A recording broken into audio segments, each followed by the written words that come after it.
Sources in Washington said Antony Blinken came to Israel to urge it to do more to avoid civilian casualties and to push for a pause, both for the delivery of more humanitarian aid and for the release of the hostages held by Hamas. We need to do more to protect Palestinian civilians. We've been clear that as Israel conducts its campaign to defeat Hamas, how it does so matters. It matters because it's the right and lawful thing to do.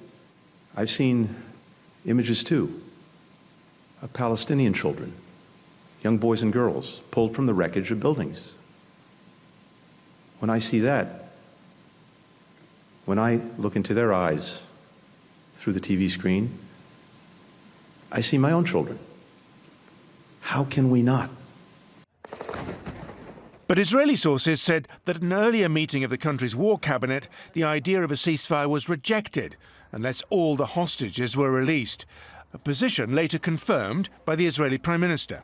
I made it clear we continue with all the power and that Israel refuses a temporary ceasefire that doesn't include a return of our hostages.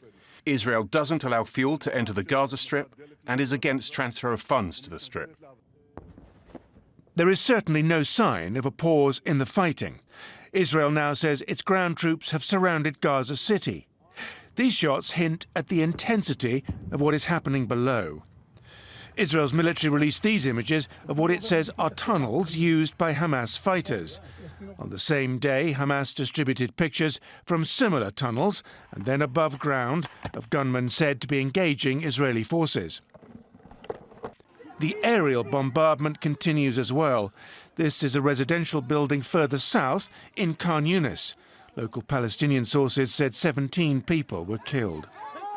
On Friday, Israeli authorities finally released hundreds of Palestinian workers from Gaza who were caught in Israel on October the 7th when Hamas launched its attack.